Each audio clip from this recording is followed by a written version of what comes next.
I've enjoyed your YouTube video. I wouldn't say I've enjoyed. I have enjoyed them, but I've been puzzled by them. I've been puzzled by the subject. And for people who have no idea what's going on, let's sort of unpack this for them. In Canada, Canada is very different than the United States. I love Canada. I'm a giant fan of Canada. If there's one place I would live outside of the U.S., 100% it would be Canada. I love it up there. I think the people are at least 20% more polite than America. But you've got some weird shit going on up there. And your king, what do you call him? Prime Minister? Trudeau? That fella? The Castro lover. The Castro lover. I was just going to say that. This fucking guy... And people have been posting today all the atrocities that Castro committed during his regime to sort of show how preposterous. What's a few thousand firing squad deaths? A few thousand. How about all the different people that they executed and then sold their blood to the Viet Cong? Yes, Did you see I that? tweeted that one this morning. Wonderful. Yes, yes. That wonderful was lovely. man. $50 a pint. Yeah, he was a wonderful man, that fucking savage. Trudeau, and what he represents is, I think, the good side of it, what he's trying to do, they're trying to make a kinder, more progressive, more inclusive country.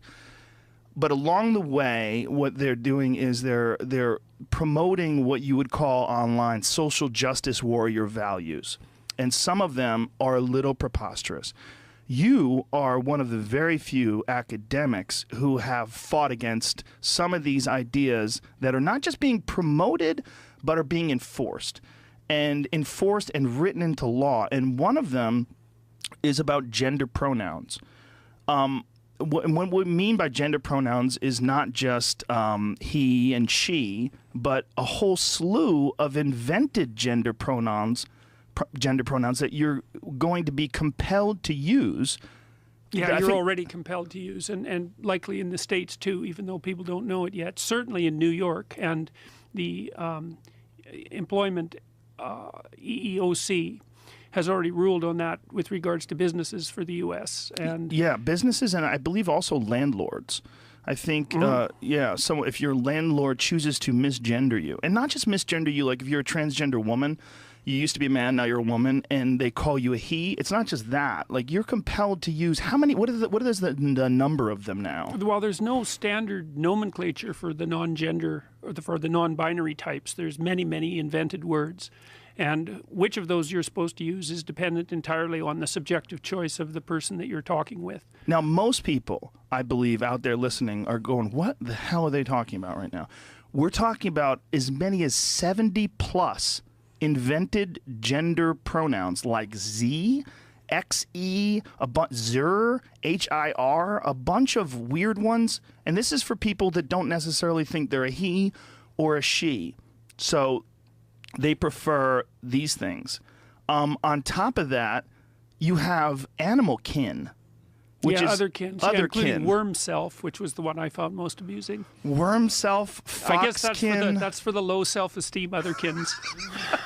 This is people that truly believe that they are in the wrong body and that they should have been born some form of animal and would like you to refer to them as this animal.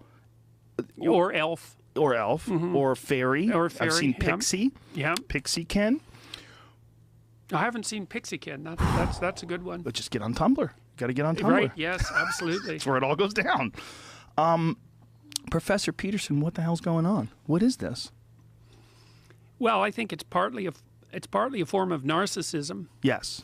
It's partly a consequence of the rise of the new rise again of say Marxist doctrine. I would say it's part of postmodernism. Maybe it's postmodernism more than anything else, because the postmodernists, that's a philosophical community, let's say, believe that the entire point of human categorization is power, and that dialogue between people is only a power dialogue, and that there's no real reality outside of interpretation, and that basically what we do is exchange interpretive viewpoints to ratchet up our dominance and status, and that's that. And there's no biology is an ideology, and the idea of the objective world is an ideology, and science is an ideology, and it's all interpretation all the way down, like turtles all the way down.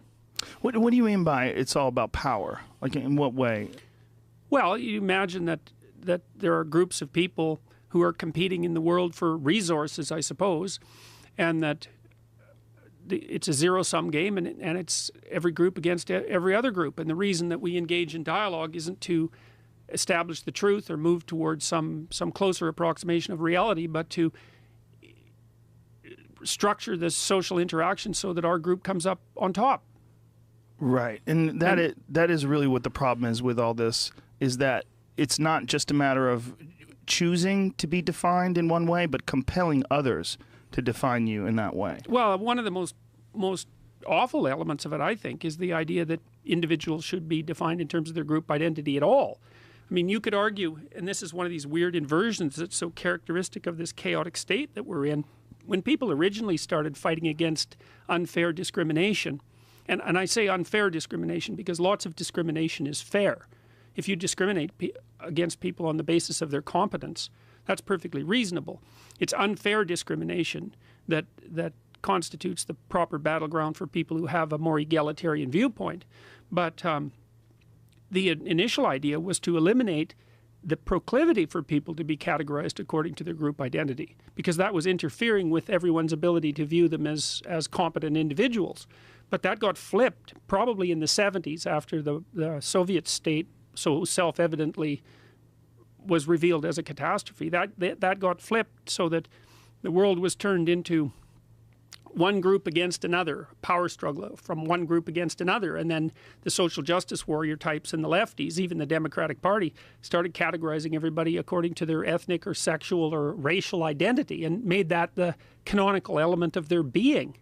And that's an absolutely terrible thing to do. It leads to, in the Soviet Union, when that happened, for example, when they introduced that idea along with the notion of class guilt. So, for example, when the Soviets collectivized the farms, they pretty much wiped out or raped and froze to death all of their competent farmers. They called them kulaks, and they attributed class guilt to them because they were successful peasants, and they defined their success as oppression and theft. They killed all of them, pretty much, shipped them off to Siberia and froze them to death, and they were the productive agriculturalists in the Soviet Union. And then in the 1930s in the Ukraine, because of that, about 6 million Ukrainians starved to death. But the Soviets were big on collective guilt, and all of these things that you hear about now, like white privilege, for example, they're variants of collective guilt.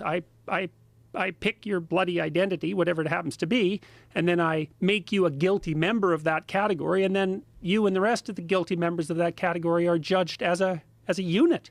It's absolutely, it's murderous pushed to its extreme, and we've seen that many, many times.